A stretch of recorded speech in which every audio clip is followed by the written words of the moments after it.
Welcome to the Political Philosophy Podcast. I'm Toby Buckle. If you've been listening to the show for a while, you'll know that I've got, perhaps a little unexpectedly, interested in historical approaches to Scripture, particularly the New Testament, but some other stuff as well.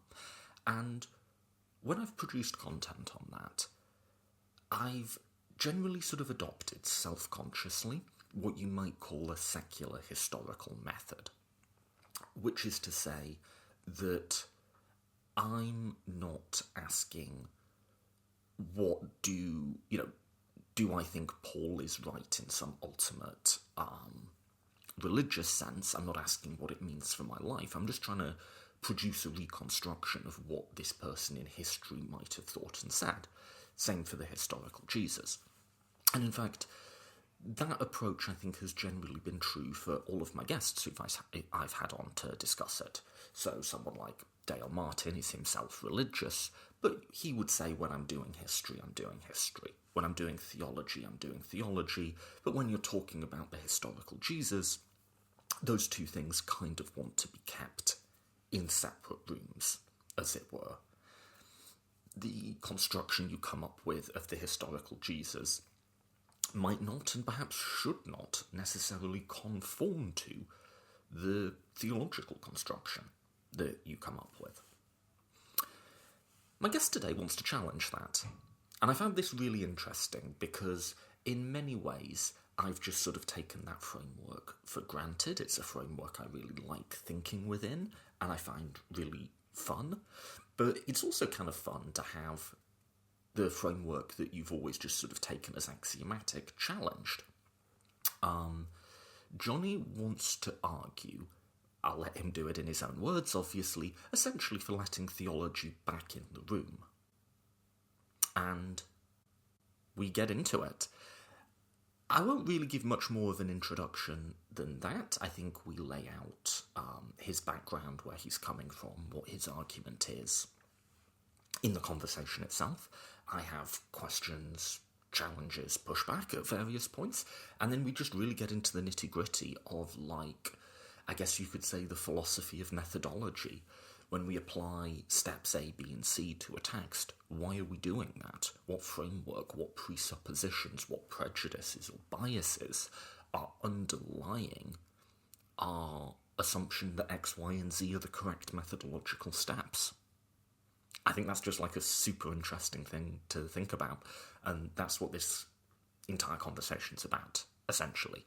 So let's just get into it, and I'll just present the conversation and let you make up your own mind.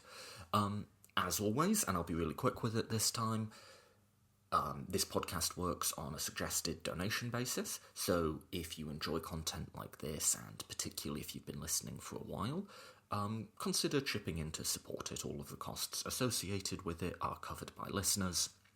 I don't do advertising in any way, and you can do that on patreon.com/political philosophy podcast, patreon.com/political philosophy podcast.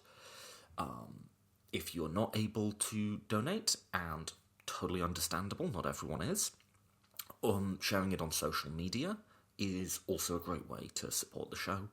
And as always, big thank you to everyone who does either of those things. You're awesome, you're making the show possible, and I'm genuinely grateful. Thank you so much. Okay, with that as brief preamble, let's get straight to the discussion. This is the historical Jesus with Johnny Rowlands.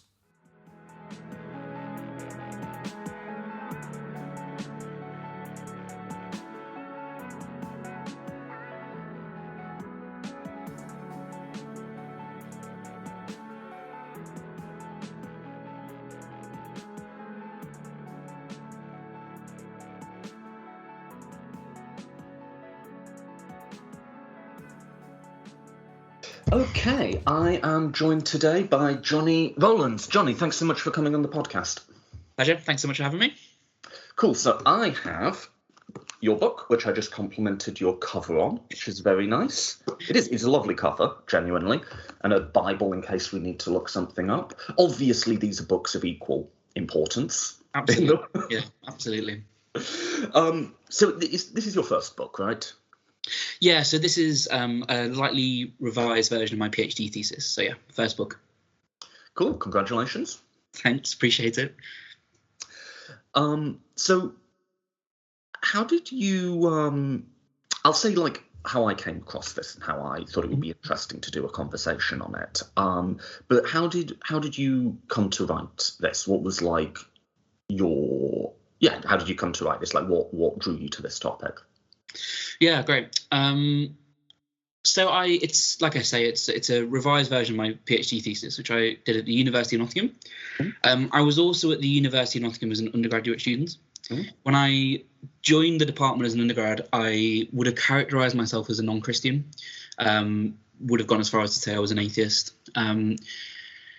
Found New Testament studies and historical Jesus research really interesting despite this. So I grew up in a Christian family, went to Catholic church, went to Catholic school until I was 16. And so I was really interested in all of these questions about ancient history, how early Christianity sits within ancient history. And so I did lots of modules with a professor called Rowlands, who's no longer at the university, but was at the time and would go on to be my PhD supervisor. Towards the end of my second year, I became a Christian, and I realized that this act of me becoming a Christian, this event of me becoming a Christian, I felt like it was supposed to have an impact on the way in which I thought about history. So what history is, what the past is, the way the world works, and therefore how we are supposed to think about all of these things, or how I as a Christian was supposed to think about all of these things. And so I had this really jarring kind of third year of university where my whole worldview, my whole metaphysics, everything I thought about the world had been like radically disrupted. But in some ways I was expected to study the past and approach the past in exactly the same way, as though nothing had changed. And this felt really odd and slightly uncomfortable for me. And it got me thinking about some of these issues of how should theology influence history? How should history influence theology? And I was really fortunate because, like I say, at the time I was studying a lot of modules with Professor Rowlands, and Professor Diners had just released a series of essays called Acts of God in History. And the first essay in this collection of essays is an essay about the way in which Christian faith, Christian theology should influence Christian historians as they approach the past, as they think about history. And so this is a really important read for me, this essay. It got me thinking about some of these issues in more depth. I went off and decided to do an MPhil at the University of Cambridge on New Testament studies, but nothing really connected to any of these issues. Then decided, because I'm a glutton for punishment, that I wanted to do a PhD. And so when it came time to deciding what I wanted to do my PhD on, the thing I kept thinking about was how was my faith, if at all, supposed to influence the way I thought about history. And so I decided to go back to the University of Nottingham, do a PhD under Rowlands and Connor Cunningham as well, who is still at the department. And that ended up with the book that you've very kindly said has got a lovely cover. Yeah, so I found this, people complain about Twitter, and it does seem to be going down a bit of a weird path right now. It does. But, no, I just sort of came across this on Twitter, and I was sort of, as I was telling you before we hit record, I've been doing a reasonable bit on historical approaches to the New Testament, a little bit with the Old as well, but more with the New.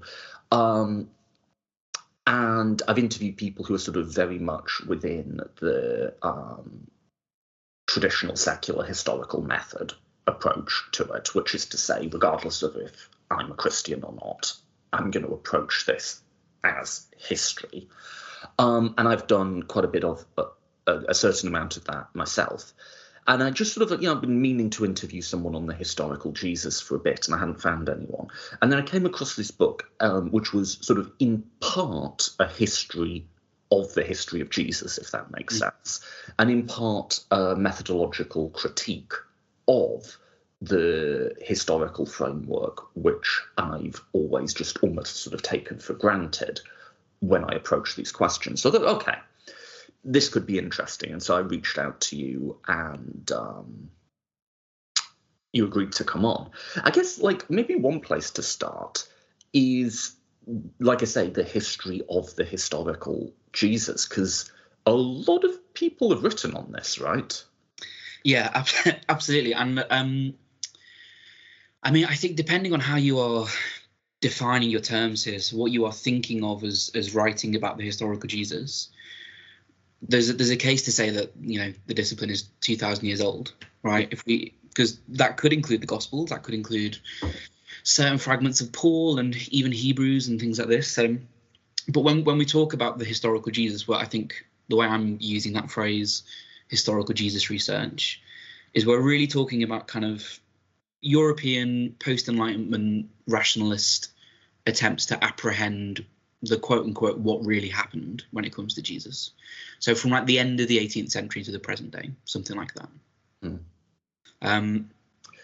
I've always had in my head, when people sort of start these histories, and you start before it, but like Schweitzer tends to be given as like the founding figure in a lot of accounts of this, right? Yeah, so he's certainly like a key figure. So the phrase "quest for the historical Jesus" comes from his book. It's the subtitle of the German original version of his book. I think most scholars would want to go back further than Schweitzer to Reimarus. Most people would say that Schweitzer is the end of what's called the first quest for the historical Jesus. So he's critiquing Reimarus and D.F. Strauss and Renan and people who have gone before him. And we see a little bit of a drop-off in activity about the historical Jesus after Schweitzer. But he's certainly one of the most dominant and important and influential people in the history of the discipline, for sure, yeah. Is he a good maybe example of the approach that you're looking to sort of highlight and critique, or highlight and say it shouldn't be exclusive, which is he's pretty insistent on like history should be history, and like it doesn't, you know, the historical Jesus you construct may very well be something that doesn't mesh with like your own moral or even religious understandings, and the one he comes up with, if I understand him right, he's kind of like a failure, right? Jesus meant for this big revolutionary thing to happen, and then it didn't, and he got crucified, and that's kind of the story that he tells. Yeah, and again, he's not the first to say that, but he's definitely one of the most popular and one of the most influential. This idea that Jesus is an apocalyptic prophet. Mm-hmm. The word apocalyptic means all sorts of things in theology and religious studies. In this context, when we talk about apocalyptic, we generally mean something like eschatological. Mm-hmm. So, you know, Jesus was a prophet who preached that the end of the world would come. Mm-hmm. For Schweitzer, the historical Jesus thinks that his death is going to bring about the end of the world, and obviously he's wrong. So he gets crucified, and he's a failure. History goes on, and that's where Schweitzer ends up. Now he's still a Christian, Schweitzer, so he does have this tension of the historical Jesus and what some theologians or scholars would call the real Jesus, or the theological Jesus, or the Christ of faith, to use Kerler's phrase. But Schweitzer's Jesus is much more of a kind of mythological, existential figure. So he has this phrase at the end of his book where Jesus comes to us as one unknown, this kind of thing, like a kind of figure in the mist who is not at all like the Jesus of history, but is still important for Christian faith. That's where Schweitzer ends up in that position. Yeah. See, I find that quite useful in a sense, in that I think, you know, within the historical method, he's getting some stuff wrong there.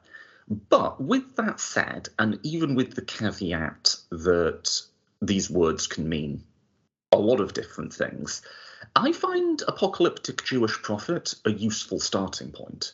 Like, I could talk much longer about this, but like, apocalyptic Jewish prophet is like, it's a good 3 words to maybe just get out from the sort of conventional story about Jesus that we have, which is sort of an amalgam of the Gospels, but then with a lot of additional stuff layered on top. And to try and, sorry about that, and then to try and sort of just, recognize the sort of paradigm and the presuppositions you're bringing to the stories, and to sort of give you a frame for like when you don't know what's going on or why Jesus may have said or preached such a thing, those three things kind of can help clue you in sometimes. So like apocalypse, that can mean anything, but a lot of the sayings, a lot of the stories, if you think, how does this make sense given that this person thinks the world is going to end? That's almost always a fruitful starting point. Jewish, we think about this as intention now. I don't think for the that's a complicated story, but the first Christians would have seen themselves as Jews, and that's something to keep in mind. And then prophet, you've got obviously this huge tradition from the Hebrew Bible or Old Testament, and a lot of the stuff Jesus does, is just really in character for a Jewish prophet. Even the really bonkers bits are this is how these people behaved, And I could give examples with all of that, but I find, it seems a bit mundane. You do all this scholarly research and you end up with something as minimal as apocalyptic Jewish prophet, but it's actually not. I don't think it's a horrible starting point, actually. No, so I would agree. I think it's not a bad starting point at all. I guess my one kind of caveat to that is that all of those three words can be very slippy. Yes. So apocalyptic, like we've talked about, can mean all sorts of things to all sorts of different people.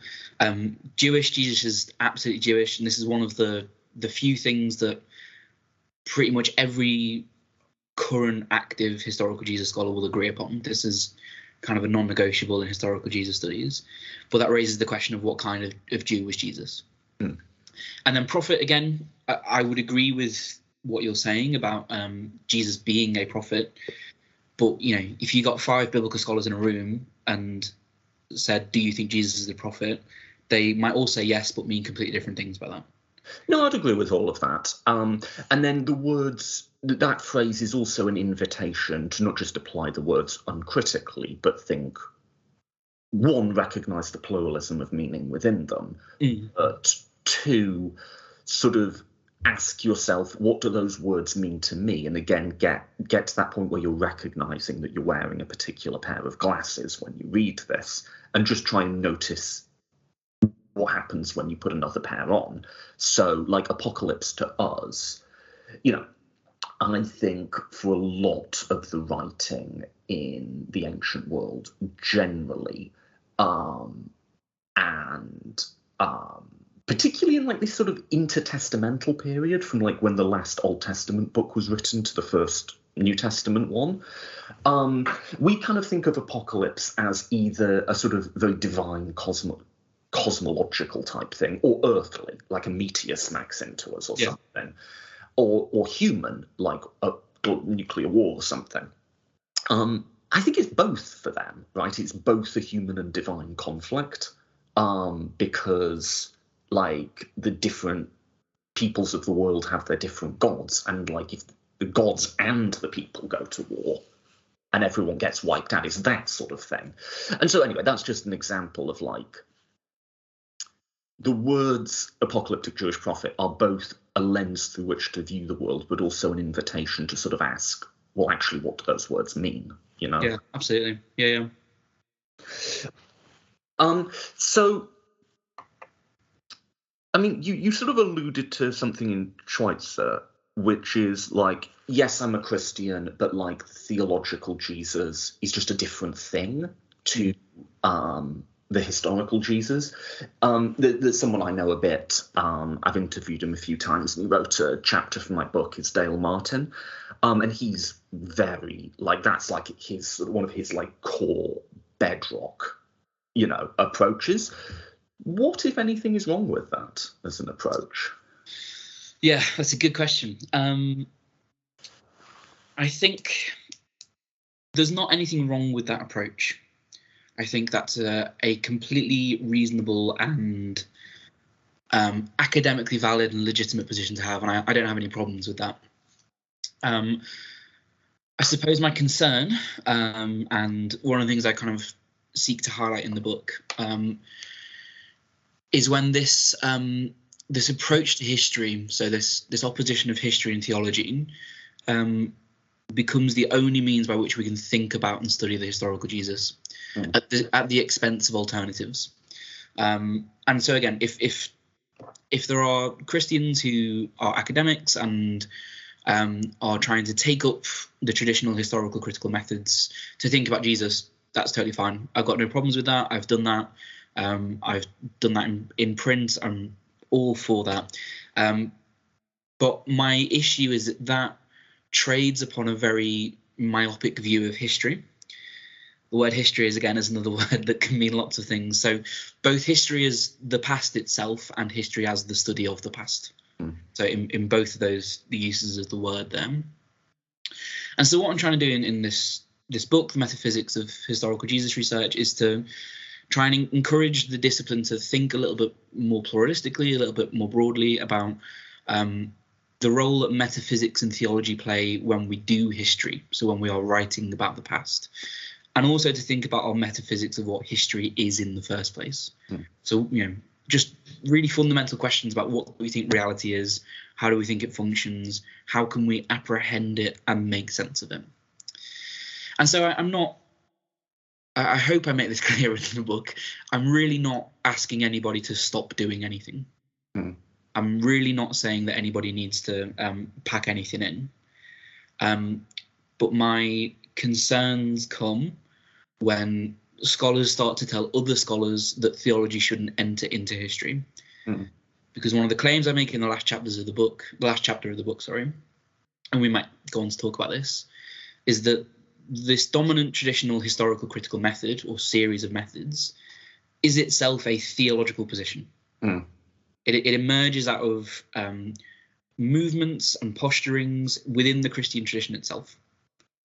And so there is no such thing as a theological history, right? There is no such thing as theologically or philosophically neutral history in the sense of writing about history, or even in the sense of what we think history is, as in what we think the past is.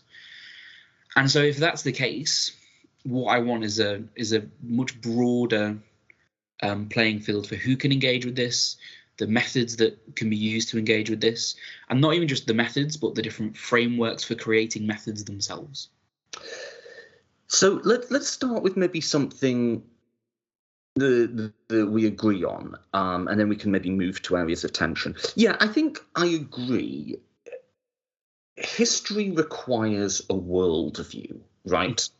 And there's no way of doing it without a worldview, and you just may or may not be self-conscious of it. Because at the end of the day, a lot of the time when you really get down to it, you're sort of just asking, do I find this plausible?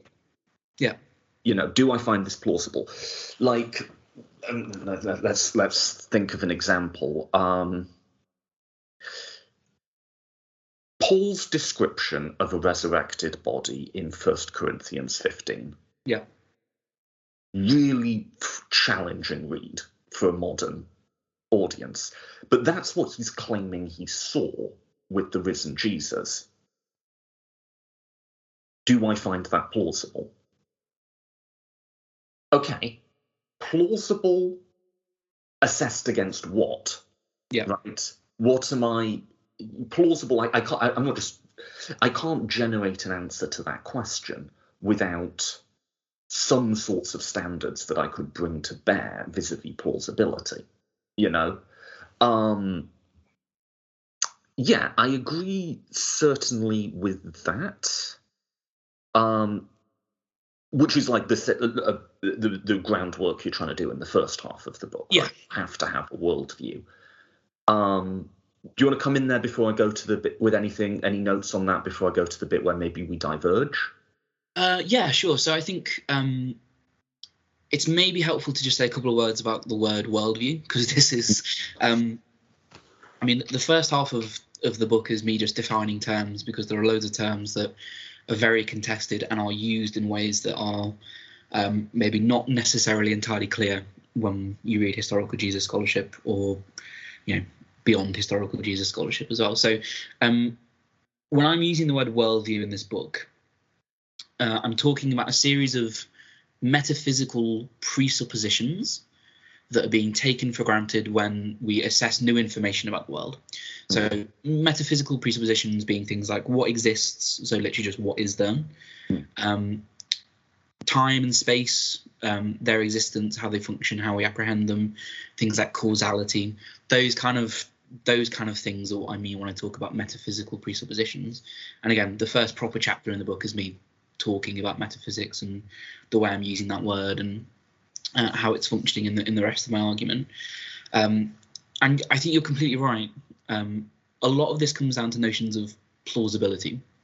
So what do we find plausible? What do we find likely to be the case? And you're right.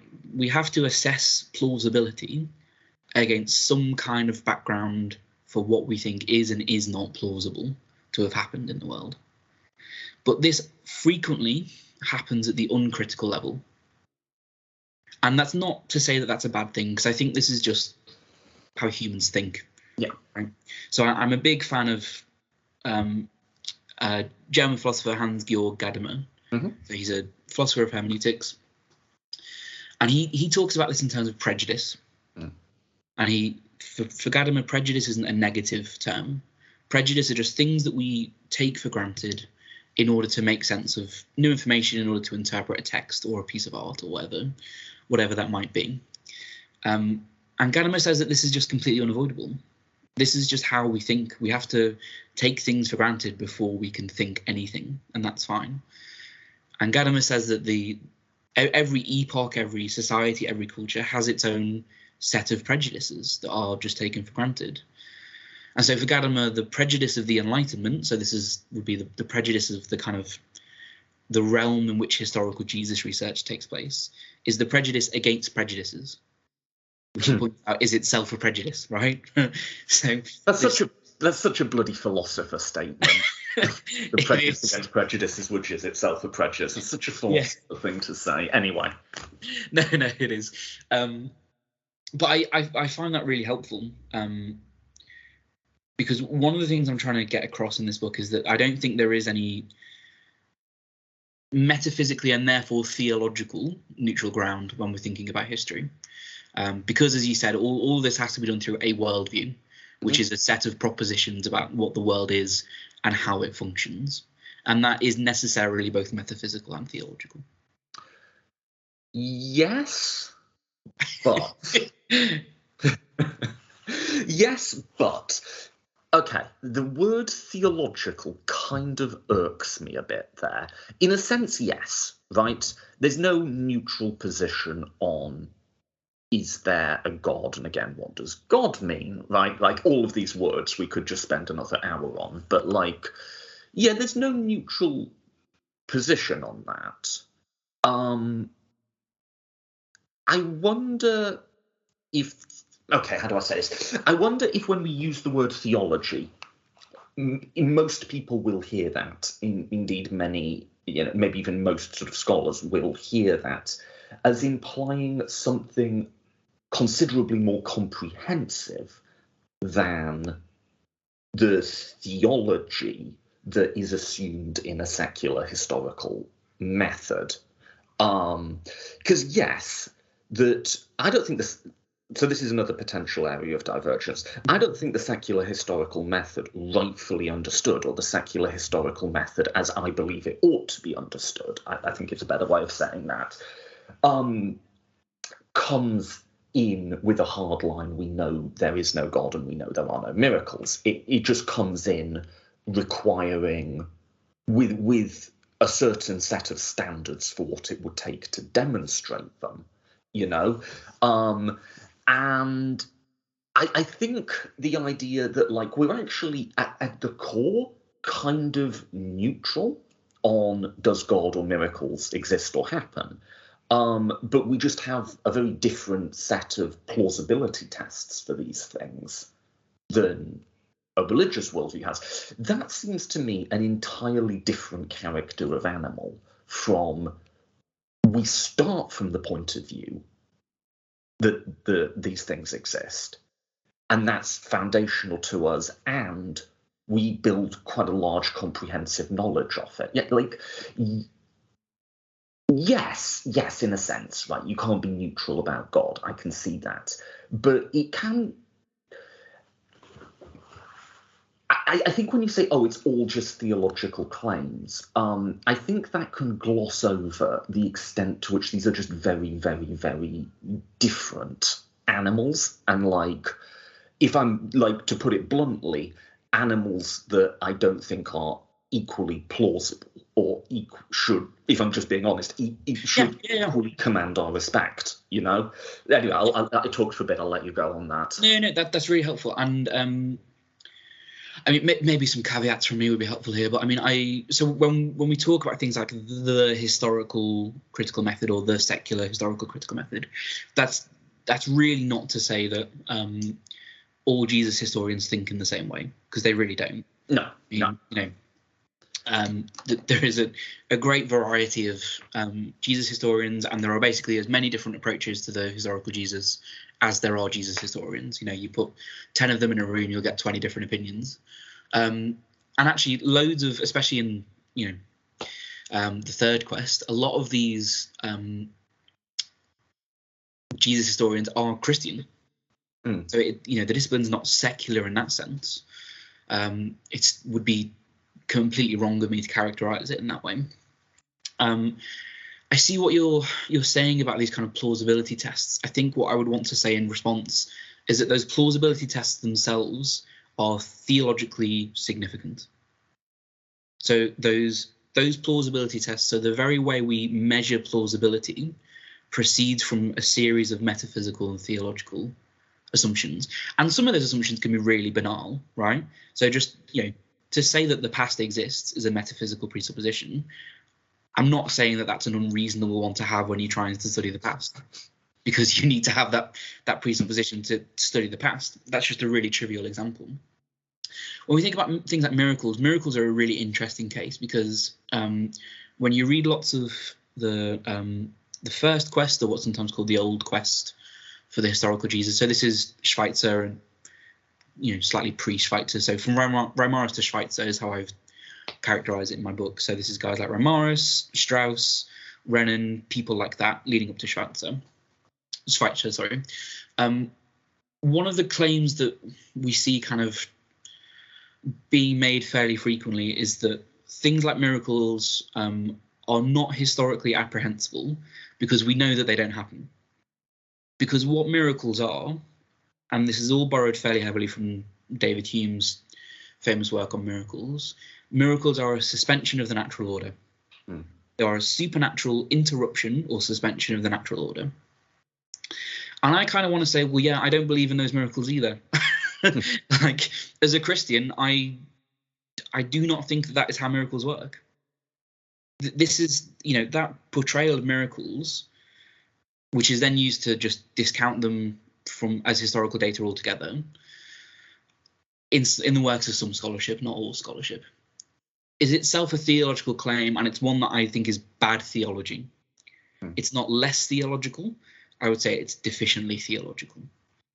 And so what I'm trying to get at here is that we don't need less theology in the discipline. We just need better theology, because the theology is already there. I don't think I'm trying to do anything new I'm not trying to introduce theology into historiography here. I think what I'm trying to say is that the theology is already there, and it's just become so commonplace that it's become dominant in its implicity, right? So by being uncritically given this pass, we are allowing certain theological presuppositions that are already in the discipline to go unchecked. Great. And again, I'm sorry, I'll let you in a sec. And that's not to say that, people therefore should think what I think when it comes to theology. It's really not to say that. But it's to say that there should be another way of doing it that is as academically legitimate as the first one. Great. I think this move, and I've heard it from a lot of people, where they just go, history doesn't deal in miracles, right? I think that's your strongest case for what you're trying to assert here, right? Because you hear it, and you don't really question it. And then actually, no, that's not quite right. I also think you say it's bad theology. I would also say it's bad rationalism, right? Okay. That's not how a sort of rational scientific understanding of the world should proceed, right?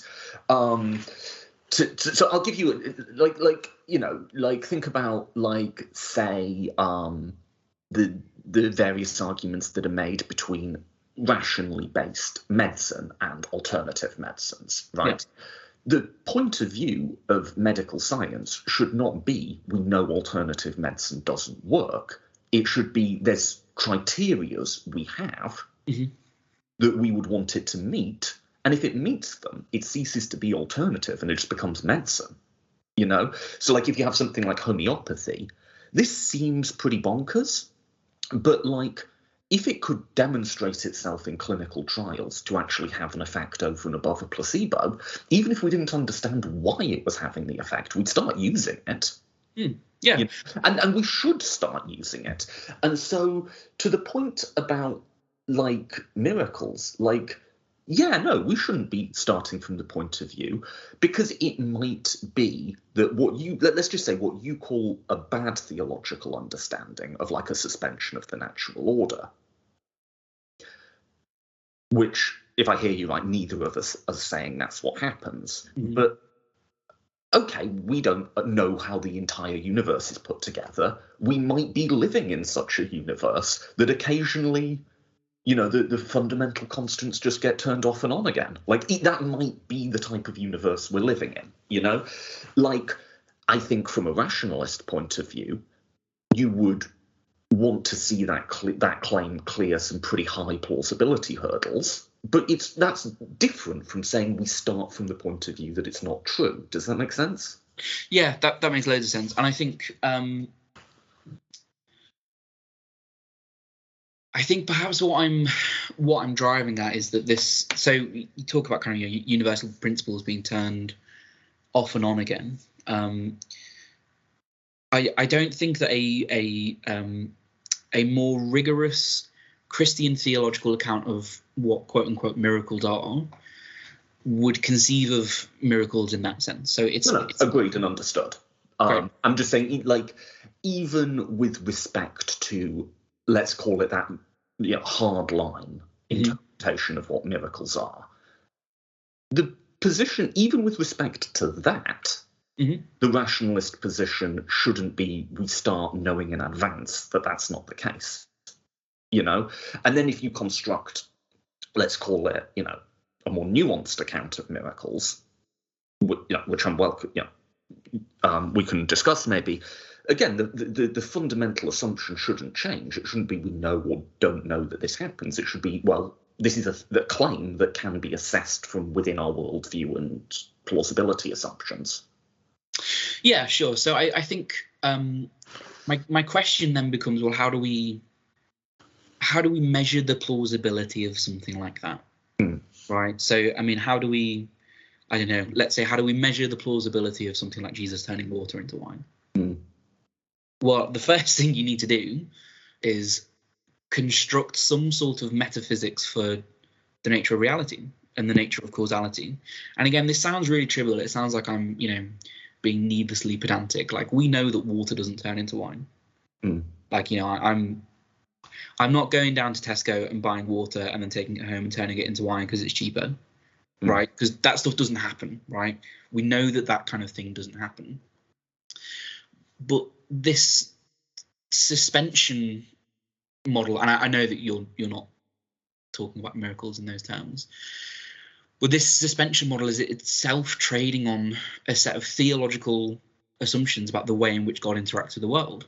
And I'm arguing for the space within academic historical Jesus research for alternative theological accounts for how God interacts with the world. And so when it comes to things like plausibility tests, I think you're right that the default, I don't know if I'd want to say the default, but certainly a completely reasonable naturalist, rationalist position isn't to rule them out, but to try and assess them. But I'm not therefore sure how you can assess them as being plausible or implausible from within that framework, because I think the theological content of that framework is such that they are ruled out before you even get to that stage, if that makes sense. I'm not sure. Let's maybe work through an example. Yeah. So let's take the water into wine. Mm-hmm. I think the first question. So let me just work through that case in the same way as I sort of worked through when I did my resurrection episode, how I assessed that claim, because I don't think I did in that episode start with the point of view that the resurrection didn't happen. Indeed, the answer I landed on is there is actually something there, but not really the stories that have come down to us. But that's so the water and wine. I think the first thing I'd ask is, well, where's this in my textual history? It's not in Paul. Yeah. Which Gospels is it in? And what sources? Are we talking the Mark side or the Q side, right? Like, that's where I'd start, right? And that gives me a point to just assess, do I think this is an early tradition or a later invention? If it's a later invention, do you know off the top of your head, is it in Mark or is it in the Q material? The water to wine? Yeah. It's only in the Gospel of John. Oh, so then... Yeah. Okay, so then that kind of, to me, closes that one. Yeah, sure, but I mean, but then say it didn't. Say it was early. Then you go down, and you would sort of ask, well, I think the next question would be: is there some sort of event at the bottom of this? Right? Did people believe it happened? And I think with a lot of this stuff, you can definitely, okay, not that one if it's only in John. Resurrection, certainly, I think very early on, people believed they were having experiences of some type with a risen Jesus, very early on. Okay, did people really believe that? Yeah, I think that's a reasonably defensible historical claim. Did they actually see something? Yeah, maybe, right? And then you can go to, okay, was what they were seeing... I really dislike the way we use words like hallucination and so on, because I think it can denigrate. Yeah, sure. Like, people have all sorts of experiences, right? Does that imply something really substantial about the way the world works or the way morality works? There, I think you're not going to get something from ancient records that meets the sort of plausibility requirements that a sort of scientific rationalist worldview would want to see met. But you can imagine something like water being turned into wine, that being demonstrated under controlled scientific tradition, experiments, and just sort of like, we don't know why this is happening, but apparently this dude can do it. You can imagine that, right? Yeah, so just working through those cases, I think you miss a lot of that. If you start with the point of view that it didn't happen, then you don't sort of investigate the story, and it might be like, the story might be how the story was invented, but like, it might also be a story of something that is a real event and people absolutely believed happened. And you don't want to start with the point of view necessarily that it didn't, because then you miss that, Yeah, I mean, so the water to wine is probably a bad example, because like you say, it's in John and therefore is probably late, and so but if we can assume that all the textual evidence suggests to us that it's early, it's there is a reliable tradition that Jesus turned water into wine. Let's just imagine that, and then we can think about whether or not that happened. Well, like you say, just because somebody thinks something has happened doesn't mean it's happened, right? Our experiences can be completely deceptive, even on a mass level, right? So you talked in your resurrection episode about this, disappearance to 500 people. Loads of people have claimed that that's just mass hallucination, and there are examples of mass hallucinations. That is just a thing that happens. That's absolutely a thing that happens. The resurrection is an interesting example, because I talk about the resurrection at length in the second to last chapter in the book, in conversation with N.T. Wright. Because, and this might sound like an odd thing for a Christian to say, I don't think that you can historically prove the resurrection one way or another, because it's what I call a worldview defining event. So if all history, in the sense of historiography, so writing about the past rather than the past, if our understanding of how we approach the past is shaped by our metaphysics, the resurrection is an event that shapes our metaphysics in a way that is disruptive, right? So it's discontinuous. So basically what I mean by that is whether or not you believe that Jesus was risen from the dead in some way determines your worldview. Mm-hmm. In some way determines your metaphysical outlook on the world, right? So it's not like, so Connor Cunningham, my second PhD supervisor, used to say Christianity is not an espresso at the end of the meal.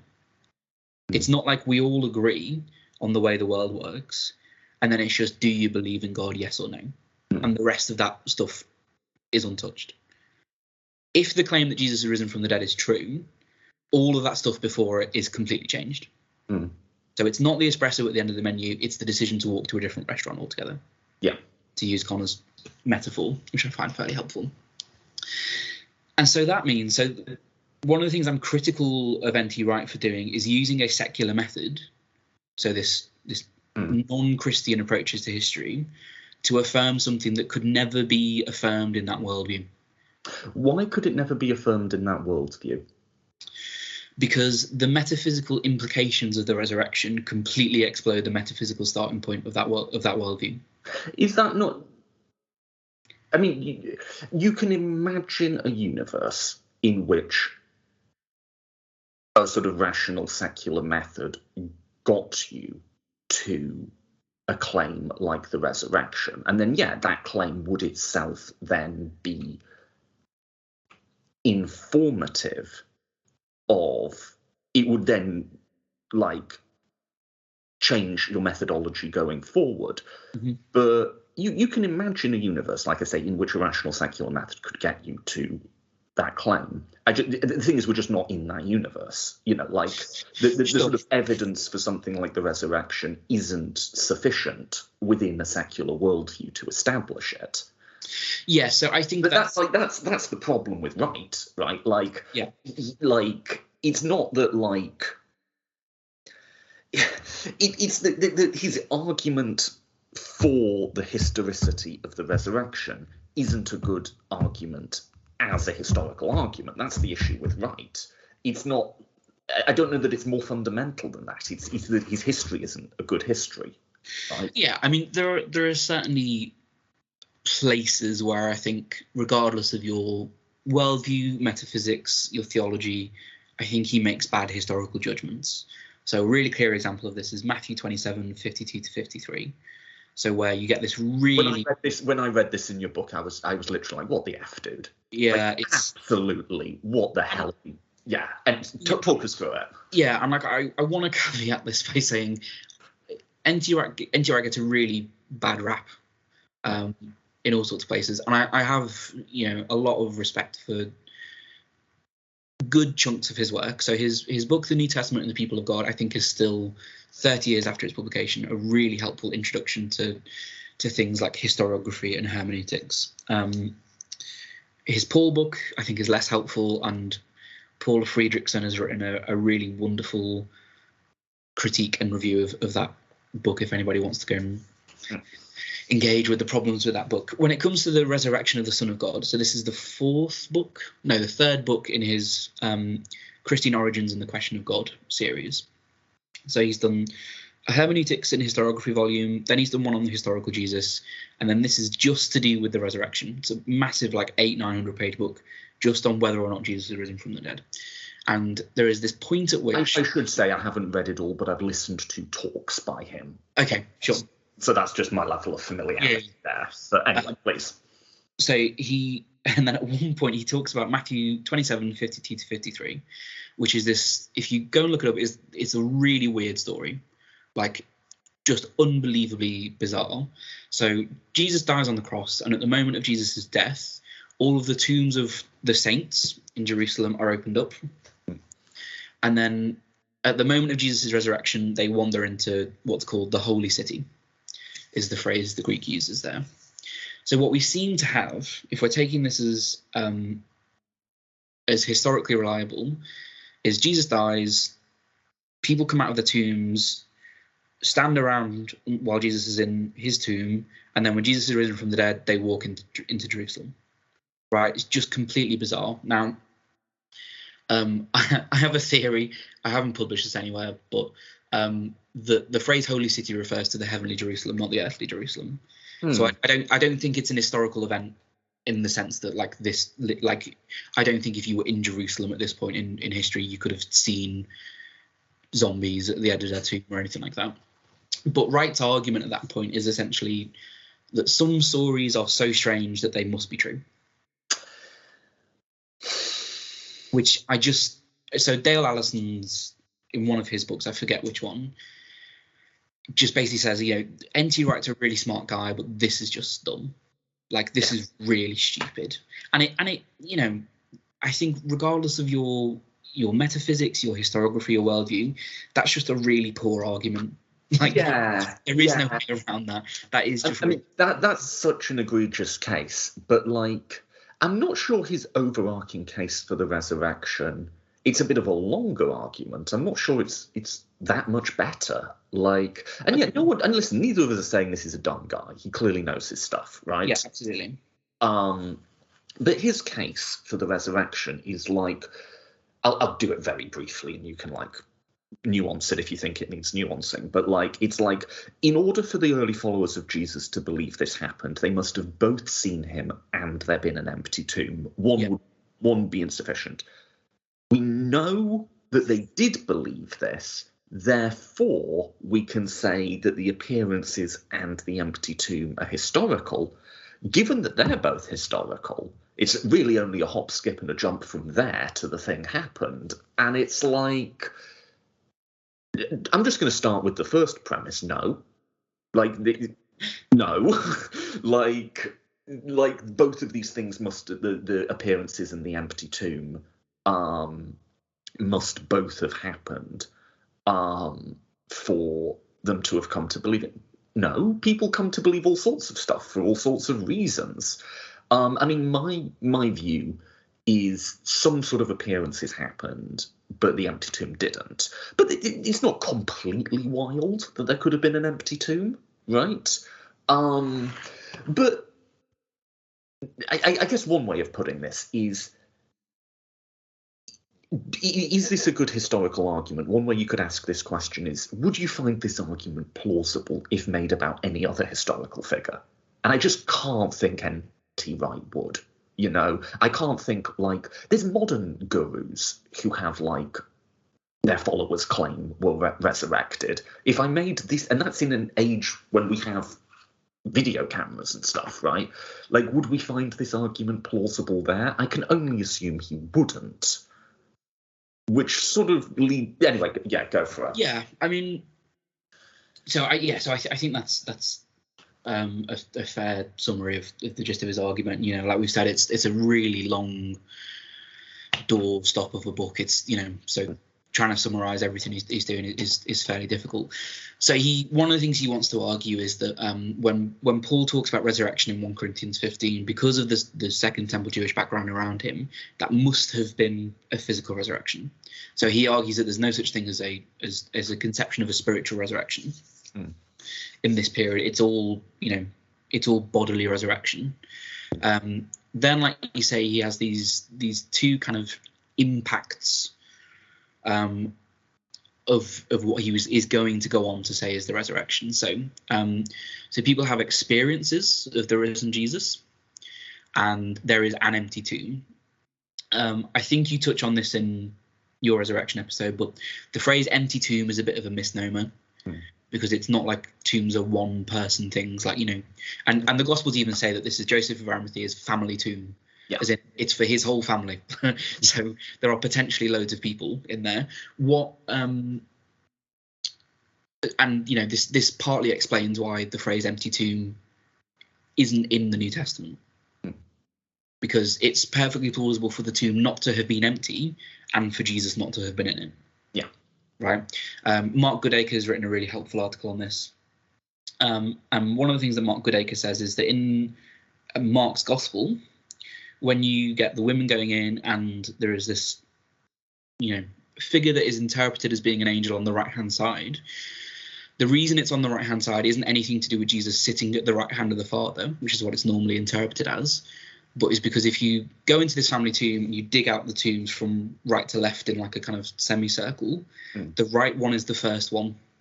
And so because it's a fresh tomb, this is where Jesus would have been placed, because he's the first person in the tomb. Anyway, so that's, it's the bit I did in the episode, and I appreciate you listening to that, because you talked about a doorstop of a book. That's a doorstop of an episode. But the when I covered that you came and you placed him here, and he like points at it. The analysis I do of that, of like, you have to keep in mind this is a tomb that has multiple people in it, or could have multiple people in it. That's all coming from Mark Goodacre. Like, I found that, like, because it's one of those little lines that you don't notice until someone calls your attention to it. Yep. And then once your attention has been called to it, you realize actually that's quite significant. Yeah, and if anybody has got like £300 to spare and wants to read more about this, Rachel Haklili's book is great. Jewish Funerary Customs in Late Antiquity, I think it's called. It's published by Brill, so it's not cheap, but it is a really good book. So anyway, N.T. Wright's argument is essentially that in order for the early Christians, the Jewish Jesus movement, to have believed that Jesus was risen from the dead, you need to have both this empty tomb, so both the lack of a body and these appearances, because he says either one of those things on their own can be explained by other factors, right? So if there was an empty tomb, if there was no body, people would just have assumed it was grave robbers, because that's really common in this period. If people had just had the visions, they wouldn't have jumped to resurrection, because again, visions are really common. Visions of recently deceased important people are really common in this period, right? And so what he says is that in order for them to, the fact that we have both of these things suggests that both of those things actually happened, and therefore, and it's this therefore where I have the issue. We can talk about the details of all of that stuff, but even if we take that for granted, I have a massive issue. Even if we take all of that stuff for granted and we agree with everything he's argued, he's got no warrant to give the therefore. Yeah. He's got no warrant. He hasn't given himself the framework to say that therefore the resurrection happened. No. And I think you can nitpick a lot of that. And we needn't go down that rabbit hole.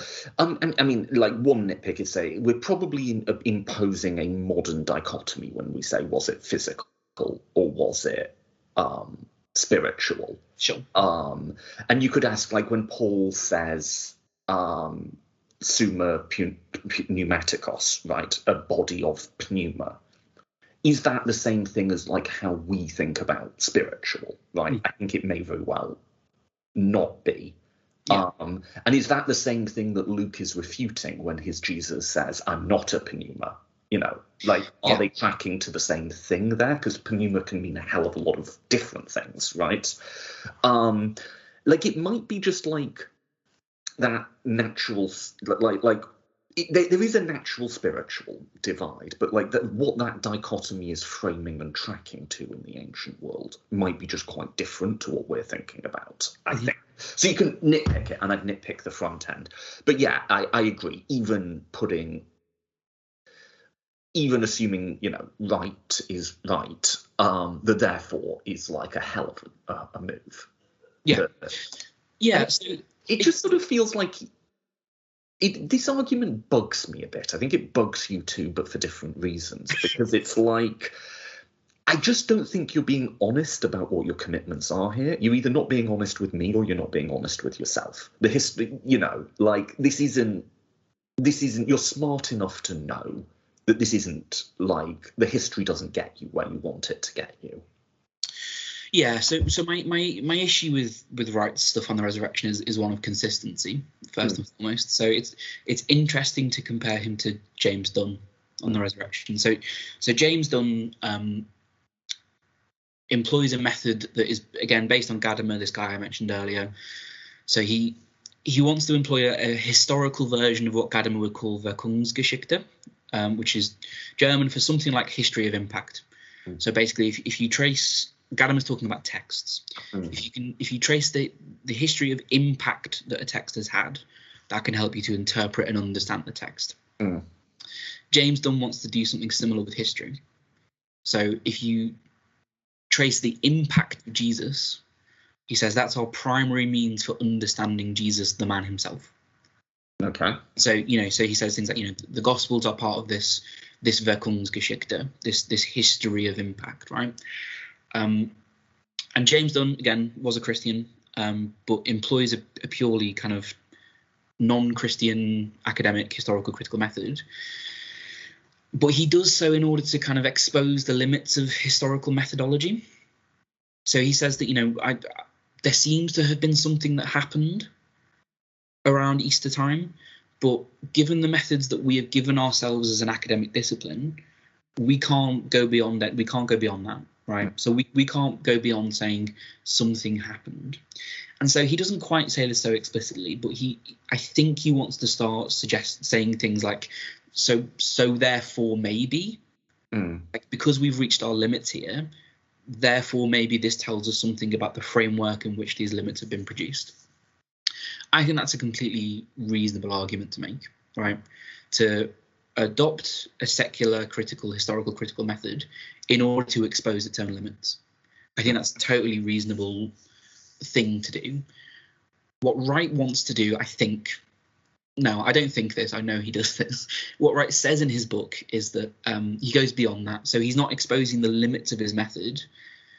He is using that same method to go beyond the limits of what that method can actually say. Yeah. And so on page, I think it's 517. I know this because this is a really important page in the book. He says that the empty tomb and the resurrection appearances aren't just contingent. The resurrection itself isn't just a contingent cause of the appearances in the empty tomb. They are a necessary cause. And that word necessary is the issue. So what he means by contingent and necessary is contingent essentially is something that might have caused an event. Necessary is something that has to have been present for an event to happen. Right? So he uses the example of a computer not working. He says there are lots of contingent causes for why my computer might not be working. I might not have turned it on. The power to my house might be dead, so on and so forth. The computer might be fried, whatever. But a necessary cause for a computer to work is that your house has electricity and it's plugged in. And he says that the resurrection is to the appearances in the empty tomb. The actual bodily resurrection of Jesus is to those things what electricity is to a computer. In other words, he says there is no way that you can have these appearances in this empty tomb without this resurrection. And that's where my issue is. Yeah, right. Yeah, because he's not just saying, I'm at the limits of what I can say in my methodology. He is using this method to affirm an event that just completely explodes the framework that he's used to get to that event. I think I get where you're coming from with this a lot more now. Yeah. So, yeah, I mean, there's a fair enough case for either the appearances or the empty tomb, right? Mm-hmm. You can make those historical cases. And then what, right? Yeah, so this is it. So, and it doesn't even need to be either or. I think you can, if you want to, if you think it's a good use of your time, you can go and you can make a strong case for both of those things having happened. That doesn't mean the resurrection happened. No. Because the framework in which you affirm those two events does not support that resurrection, right? I mean, I think, it doesn't... let me just speak for myself. I think I'm sold on the appearances. I'm not sold on empty tomb, but let's just say for the sake of argument, I'm sold on both. So what's there? What's in the like if you've sort of sketched out an arena and you've said, okay, well, it's not this, it's not this, it's not this. So what I can say a lot of things I think didn't happen. I don't think it's the case that Jesus was made up. I think there was a person. So on and so forth. But what's left? Well, a whole load of stuff. Let's say we're reasonably sold on the appearance is an empty tomb. Whole load of stuff. I think there's all sorts of explanations for like or ways we can think about why someone might see or hear something. There's all sorts of reasons, some of which the Gospels themselves are concerned to refute about why a tomb might be empty, right? Yeah. Could be all of that. Could be something that like we're really just not thinking of, right? Or there could really be a hard there. Could be any of those, right? There's just a big arena of options that you have for what could have happened there if there's an empty tomb and appearances, of which, you know, some of them would be really challenging to make sense of within a sort of secular worldview, right? The historical method gets you to that arena of options. We don't have enough data here to start deciding amongst those options. Even, but it's not. One of the options probably have a fairly low credence, but one of the options is that there is a hard there. You know, like, so this is probably one of the points where we diverge. And when I've been explaining this to students at St. Mellitus, where I work, which is a Church of England theological college based in the UK, this is the thing that students take the most convincing of, I would say. I don't think the resurrection, I don't think there being like an actual resurrection is an option in that framework. Yes, okay, this is where we diverge, right? Because I think the resurrection, understood properly, brings with it its own metaphysical framework.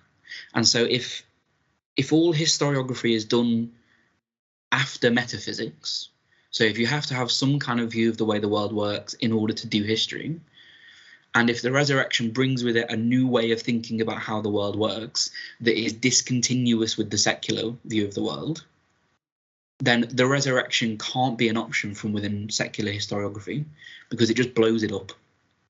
So this is my issue with Wright, is I don't think it's an option that he should even consider, because I think it has a plausibility value of 0 from within a secular metaphysical framework. So I guess then, so no, please finish. No, I was literally just going to say, because if the resurrection is true, it undermines every single thing about the secular metaphysical framework. Because again, it's not just that espresso at the end of the meal, it's a whole other restaurant. Yeah, so I think this then moves us forward, and this might just have to be like the sequel, as it were, or like but I think this then moves us forward to like, what are we thinking about when we think about resurrection, right? Mm-hmm. Because the espresso at the end of the meal would be the body dies in a sort of biological sense, like there is a body, it is brain dead by whatever your sort of medical definition of death is. Mm-hmm. It's dead, right? And then 3 days later, the brain turns back on and it starts breathing again. That's the espresso at the end of the meal, right? Like the body comes back to life. Like, clearly what people mean when they say the resurrection is a bit thicker than that. It involves more stuff. But like, I would say let's call it the thin resurrection, which is the body comes back to life. That's fine within a sort of secular rational worldview. I think our degree of like we say, like, it doesn't seem particularly likely from within that worldview, but yeah, it could happen. It's not completely unthinkable, you know. Yeah, I mean, if the resurrection has a plausibility value of 0, I think something like that, which maybe we could call like a resuscitation, maybe that has a plausibility value of 0.01, something like that. Like, technically might have happened, but like, have you ever seen that? I've never seen that. And yeah. And to be fair to N.T. Wright, this is one of the points I think he makes really well, which is that people know that didn't happen. Like, ancient people aren't naive idiots. Like, they know that people don't come back from the dead. Because people don't come back from the dead, right? So I mean, I agree that maybe if we're talking about this thin account of the resurrection or this resuscitation, maybe within like a secular framework, maybe there is some crazy argument to say that that's what happened. But that is not what I would want to say Christian orthodoxy has to say about what happens at the resurrection of Jesus. Yes. Because he doesn't come back to life. He lives as one who has lived through death. And there are theological differences in those two accounts of the resurrection, theological being the key word there. And one, I think, is available to us in a secular historical critical method, although it seems completely implausible to me. I don't see how you could argue for the plausibility of that thin resurrection resuscitation. No, I mean, I don't. Like, no, I know we're just talking. We have just isn't good enough, you know. Yeah.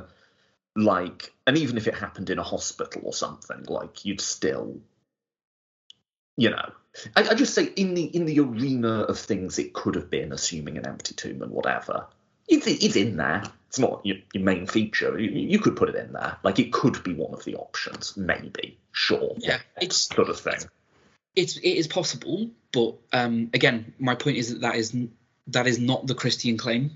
No, I'm not saying it is. Yeah, but and that specific Christian claim about what actually happens to Jesus at the moment of his resurrection is, I think, not an option as far as secular historiography is concerned.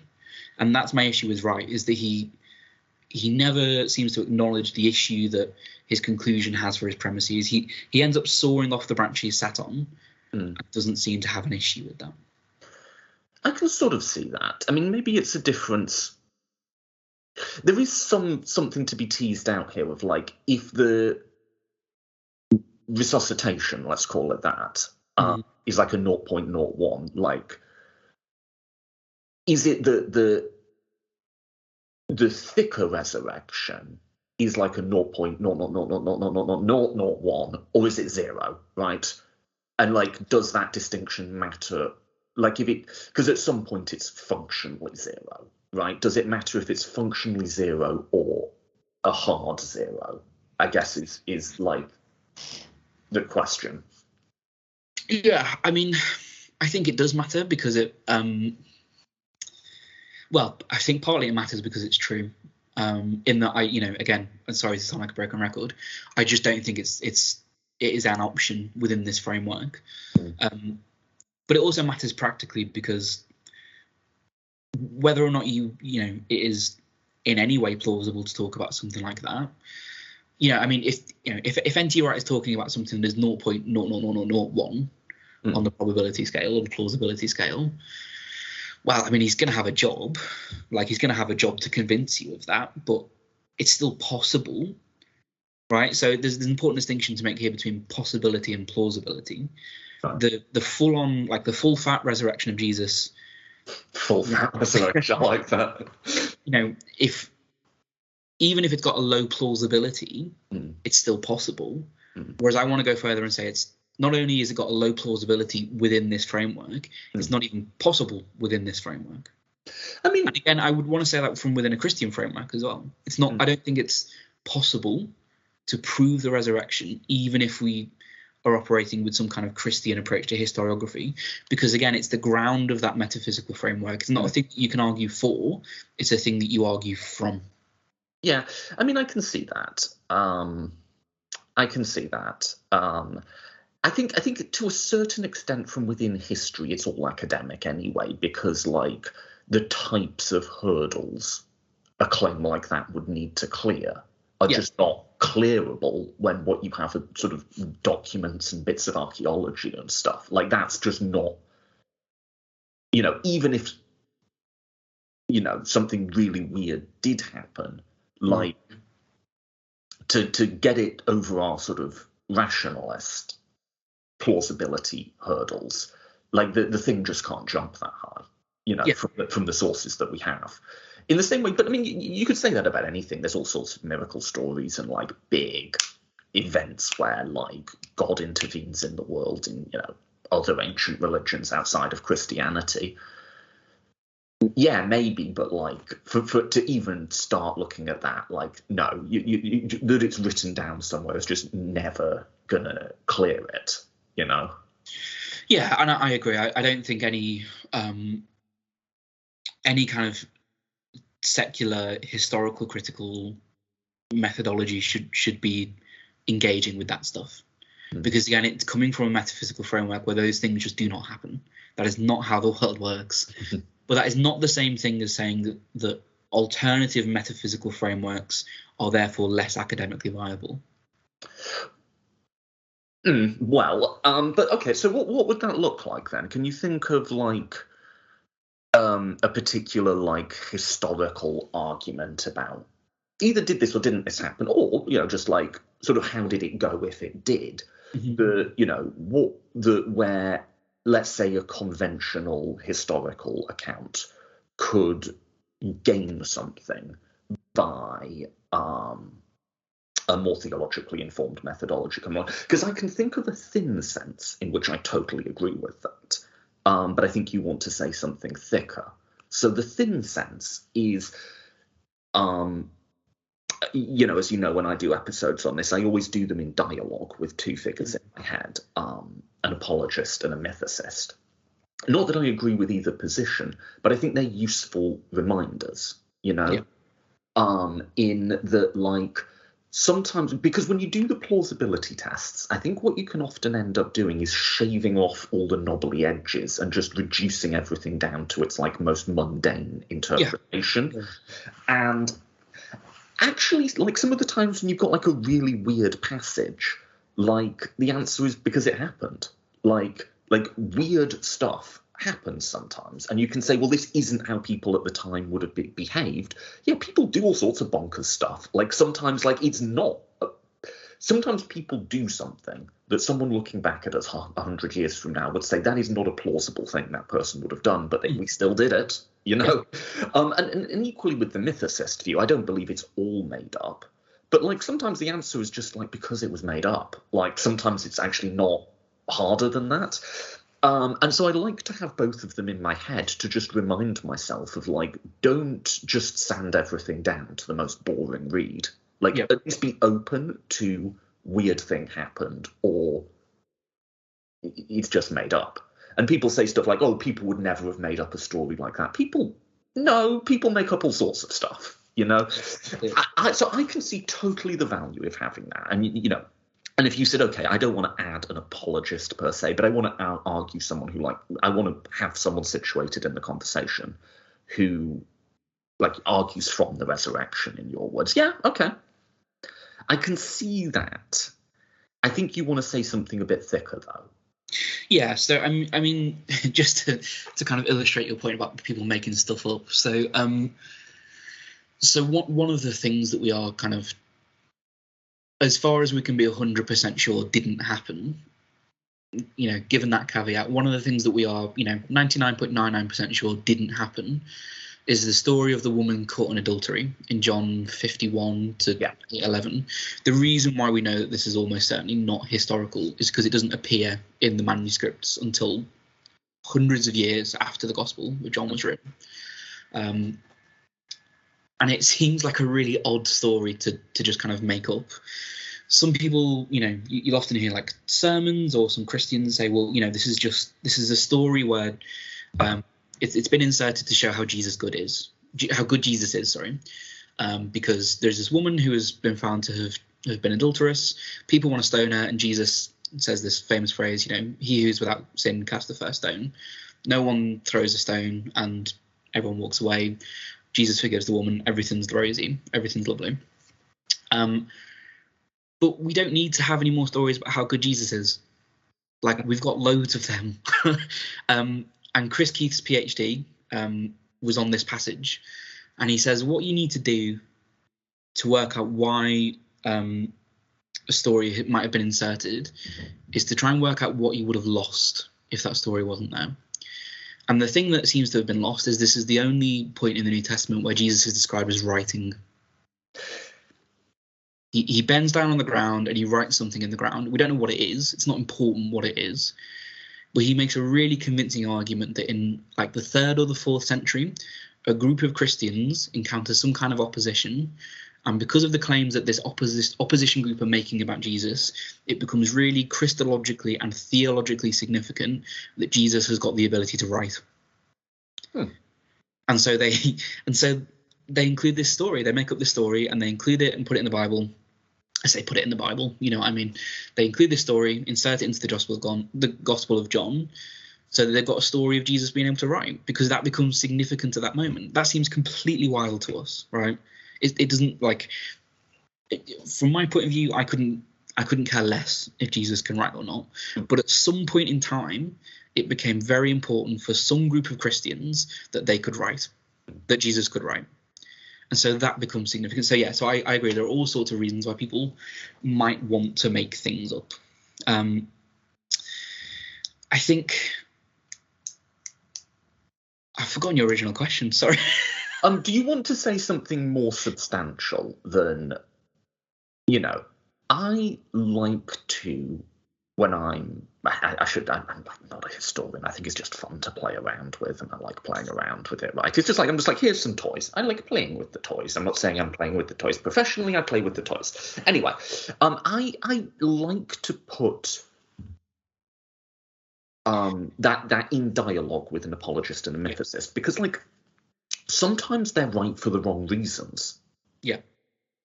I think the mythicist starts from the point of view that they want it to all be made up, right? And then they work backwards from there and end up saying stuff like Easter comes from the goddess Ishtar or something, which is completely non-defensible from within a historical method. Yeah. Or like Christmas is actually a pagan festival, but it isn't. Yeah. But sometimes, like, they're right, but, like, it is just made up, or, like, it is a elaboration on earlier myth or whatever. But, like, a historical read might not get you there, right? Like, sometimes they're right for the wrong reasons, and you want to always ask yourself that question. And sometimes really weird stuff happened in history, and you want to, like, not close the door to that, I think. Yeah, absolutely. And, so in terms of this dichotomy between, apologist and mythicist, I would want to sit myself in the middle of those two things. I'm not advocating for unfettered, Christianity is right. Yeah, I'm not ascribing that. No, yeah. Because like we said, there is some stuff that we know fairly certainly didn't happen. So that story of the woman caught in adultery, we are fairly sure, like, any ounce of critical thought, I think, should lead you to the conclusion that didn't happen. I wouldn't want to throw that away. But at the other end of the spectrum, there is stuff that we know almost certainly did happen. Yeah. And so this is where the mythicists go wrong. Jesus almost certainly existed, almost certainly was baptized by John the Baptist, almost certainly had probably 12 disciples. And this, again, kind of speaks to what you were saying earlier about Jesus being an apocalyptic prophet. That seems to be an apocalyptic act, looking forward to the reconstitution of the 12 tribes of Israel. He was almost certainly some kind of teacher. It's a fairly mundane thing to say, but that's something that we know. He almost certainly will have been known as some kind of miracle worker. Yeah. It, like, in the vaguest possible terms. That's not to say that those miracles happened, but just to say that he had some kind of reputation for being able to do deeds of power. He was almost certainly crucified during the reign of Pontius Pilate in Jerusalem, and he almost certainly started some kind of Jewish sect that continued after his death. Yep. So in between these two kind of, some stuff definitely didn't happen, some stuff definitely did happen. There has to be some kind of, like, critical middle ground where we think about those things that are grayer than that. Yeah. And secular historical critical methodology has come up with all sorts of methods and approaches for doing that. But I don't think that this should be the be-all and end-all of what can be said critically and historically. Because, again, historically is frequently understood as this specific, as operating from within this specific metaphysical framework. But that metaphysical framework itself is assumed for, not argued for. I mean, maybe it'd be useful to sort of walk through this with a case. What's a good example of, like, a grey sort of area? I would say just a lot of the specific teachings of Jesus. Like, did he say that? I mean, yeah, I might have done, but, like... Yeah. So, like, I don't know, did Jesus teach against divorce? I think there's a reasonably strong historical case that he did. Paul cites him as saying it. It's in all 4 of the Gospels. If so, what, though? Because they all say it a bit differently, right? Mm-hmm. I think where I'd land with that is I'm pretty cautious when I do history. I think one of the points apologists make really, really well is where the apologists really land a punch, I think, is when they say, you've got to be consistent, and you claim to know, oh, Alexander the Great must have been thinking exactly this when he crossed the river Granicus. Your sources are 300 years later, and yet you apply this hyper-critical approach to sources that are 20 years later, in the case of some New Testament documents. That is a very valid point that the apologists make. I think I go the other direction with it than they do, in that I don't say, okay, so we need to sort of take our gospel sources at face value. I think I go to the point of we maybe need to take the Alexander sources at considerably less face value. Okay. So I'm just pretty skeptical, not in a religious skepticism. I'm just like, there's only so far this goes. I think what you can say is Jesus taught something about divorce and something about not doing it. Were there exceptions to that rule? Maybe. Was it a blanket condemnation? Maybe. Why did he say that? Well, I think the apocalypse, the Jewish and the prophet bit, might give us some clues, but they're guesses, and that's about as far down the road as you go. But at no point in that, I've acknowledged the apologist in a sense to say, yeah, I like that bit, that thing you said. At what point in that story am I gaining something? Or is there something I'm missing or that could be added to? So I think, I think the thing that I would want to pick up on isn't so much, the content of what we therefore think about the historical Jesus, but the content of the form, to use Hayden White's phrase. So the fact that the ways in which we think about the historical Jesus are themselves filled with content. And so it's interesting you talk about, Alexander the Great, and, like you say, this is a move that people make all the time. Well, the New Testament is, Jesus as an historical figure is so much better attested than other ancient historical figures.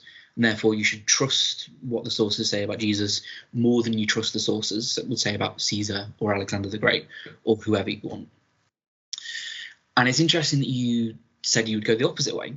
So actually, I would want to drag the New Testament over to that level of skepticism or of validity, or however you want to phrase it.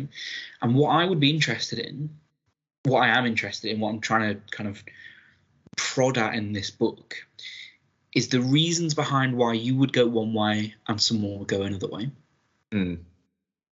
Because I don't want to put words in your mouth, but it sounds like you're saying it's more plausible to drag the New Testament to that end of the spectrum. It's more plausible to drag Alexander the Great over to the level of scrutiny that we subject the New Testament to, than to start reading the New Testament with the sort of level of credence we do some other bits of history. Yeah, right. So there are two different options there, right? You can, we've got, the credibility we give to Alexander the Great and those sources, and the credibility we give to the New Testament and those sources. The argument is, those two things should be aligned, broadly speaking, is the argument. But the direction of alignment varies, right? So some people will say we should align one to the other. You would say, we should align things the other way. And what I'm interested in is the reasons behind why people choose different paths there, right?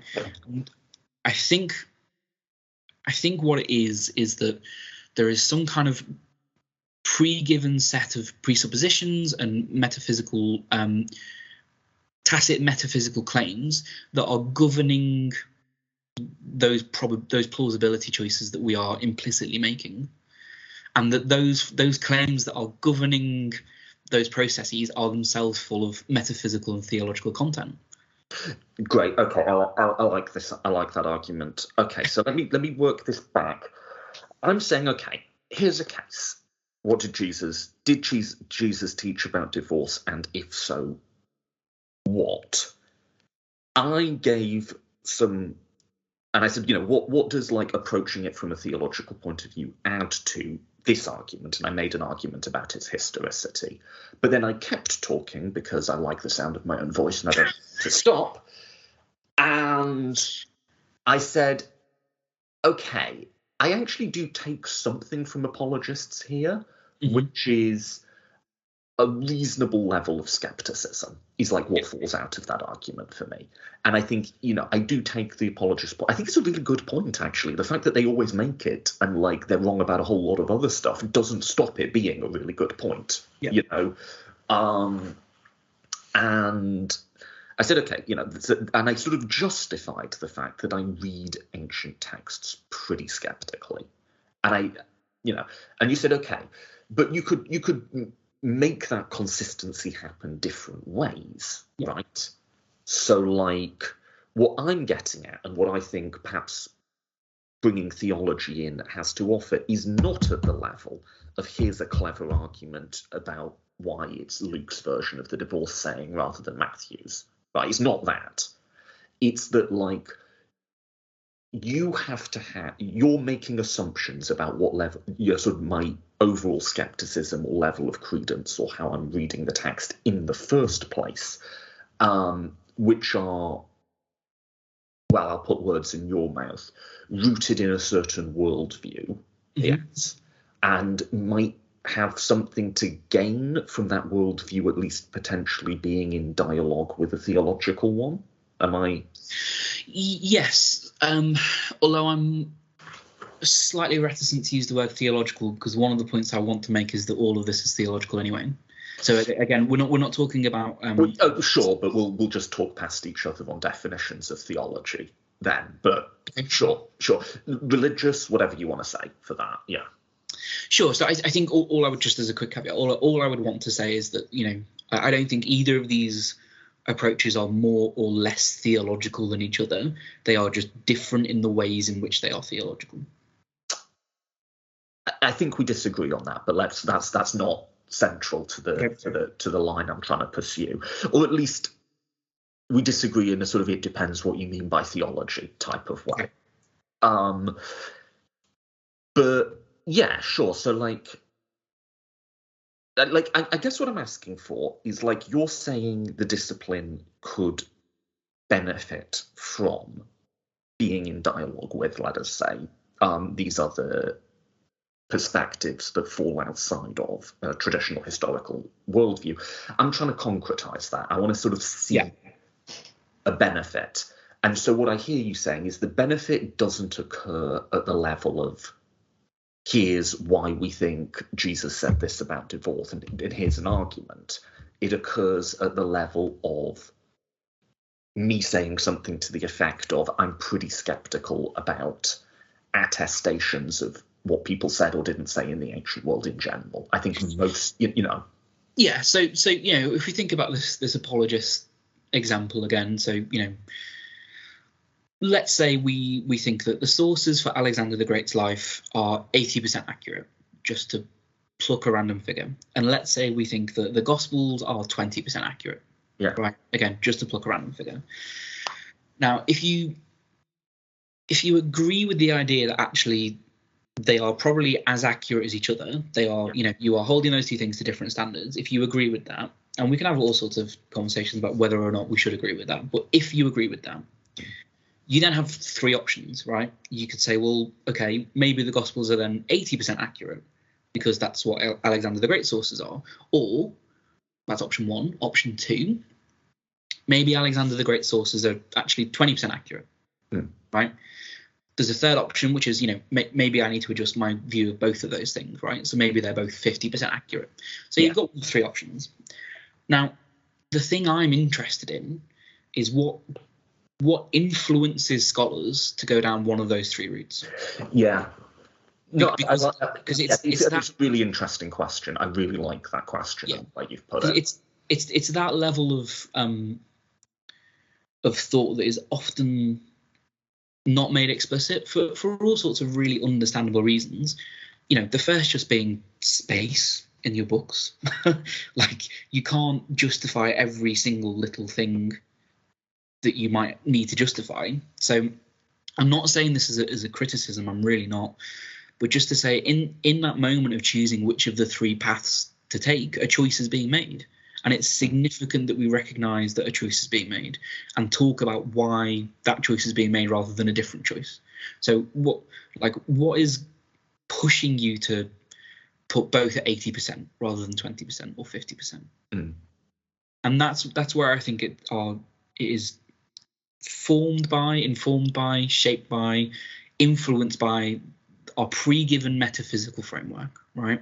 Yeah. So we bring a set of assumptions to these questions that nudge us gently down one of those three paths, and those things therefore aren't neutral. That's kind of what I'm driving at here, if that makes sense.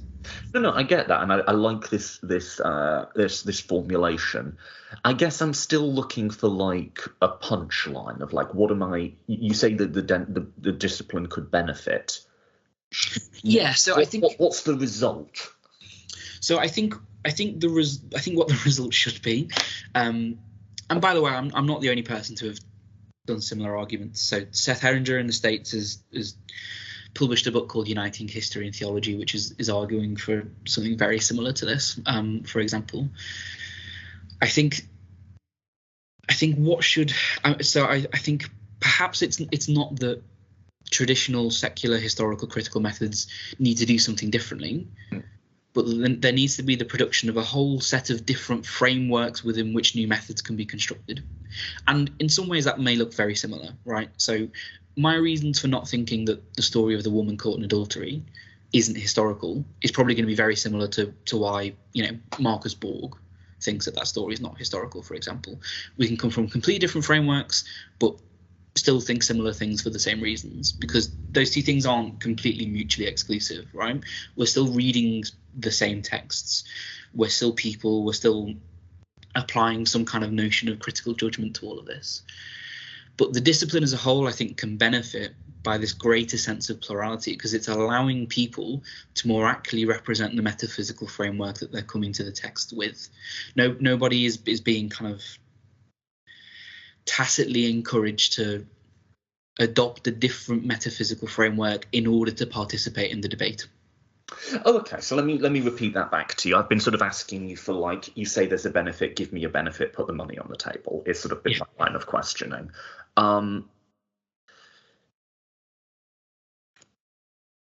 Let's take is it 50%, 80%, whatever. Yeah. I think that bring them both to the middle actually probably represents my view. Bring Alexander the Great down, bring the Bible up a little, but that's beside the point. Why? Right? Why am I like... I can talk, but it would be very, very long and it wouldn't be relevant really to the point we're pursuing, about what are my sort of presuppositions or prejudices even towards sort of thinking like, okay, well, I want to move this way. If I'm writing a history, I should talk about those, not just that I'm making that call, but why. What am I evaluating that call with reference to? Yep. Agreed. And there's a great, one of my favourite quotes is from Michael Frieden, one of the introductions to his book, where he says it's time we moved past viewing methodology as an overly self-indulgent introduction. Yeah. Like it's just a big chapter at the beginning of the book that no one reads. It's something that should be woven throughout everything that you're doing and constantly referenced back to. I don't think you write a methodology chapter, because then that just becomes a methodology book and then you're writing nothing else. I think... Which is basically what I've done. Yes, well, I'm not saying there's not a place for that, but like when you're writing, you do want to eventually get to the point where you write a history, right?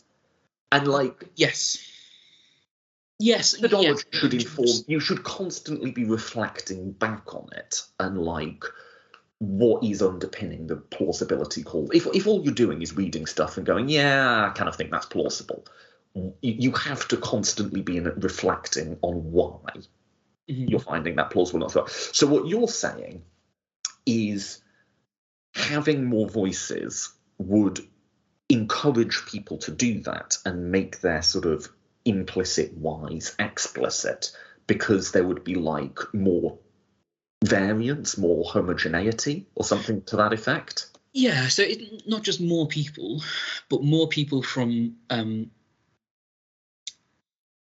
explicitly different, operating with explicitly different metaphysical frameworks, right? And I'm not just talking about Christian here. So, we should have, explicitly Buddhist historical reconstructions of the historical Jesus.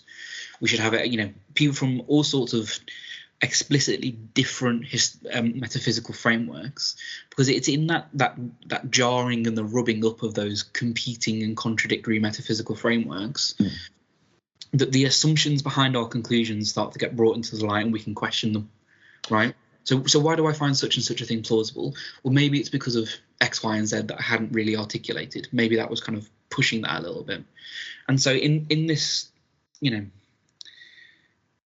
this greater plurality, I think we start to encourage one another through our otherness to each other to think at a deeper, more critical level about the pre-critical bits of our argument.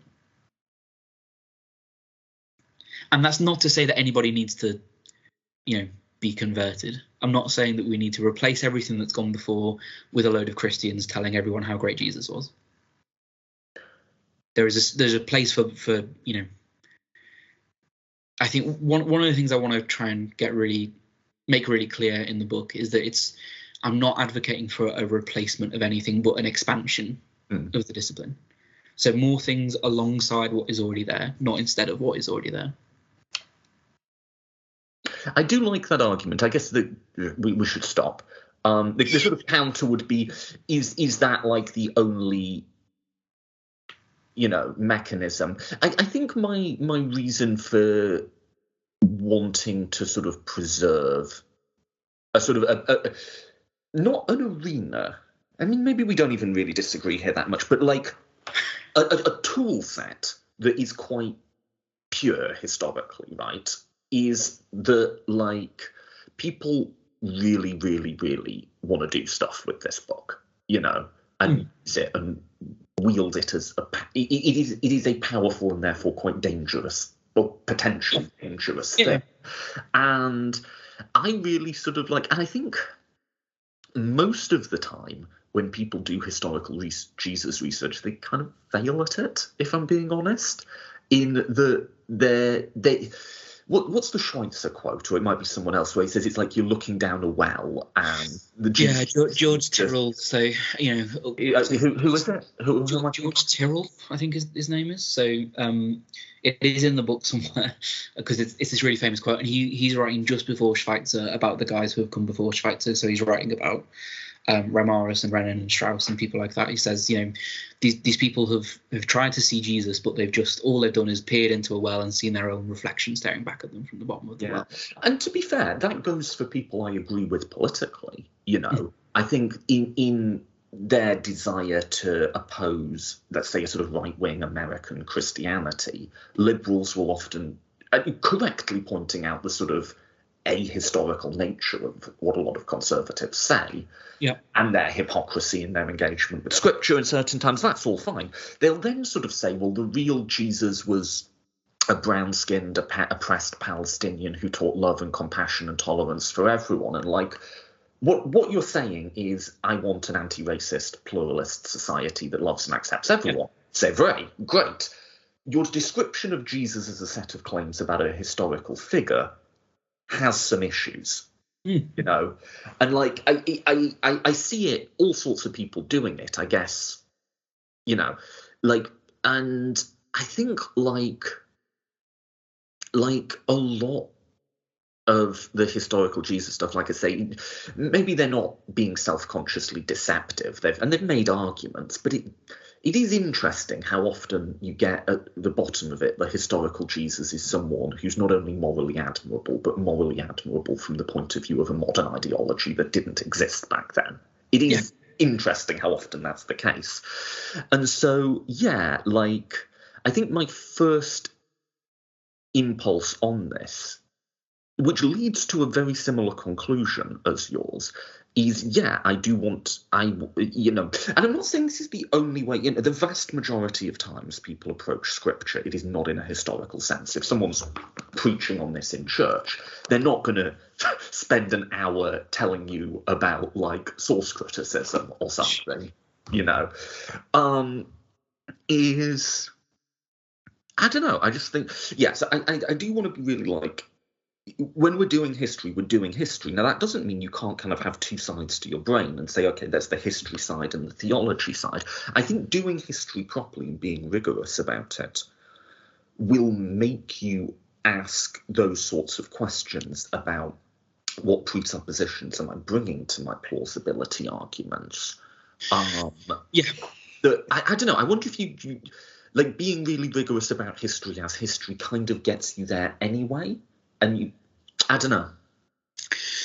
Yeah, I see what you mean. I think, again, I feel like a bit of a broken record here, but I think one of my concerns with that kind of line of thought is that is this division between history and theology. And again, maybe we are just speaking past each other in terms of definitions, but this kind of notion of doing history is itself born out of a set of theological claims, ultimately. Yeah.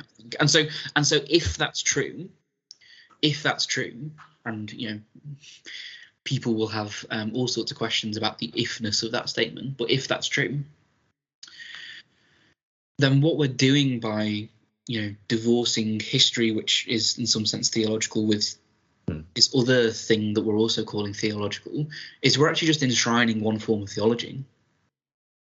And that becomes the problem.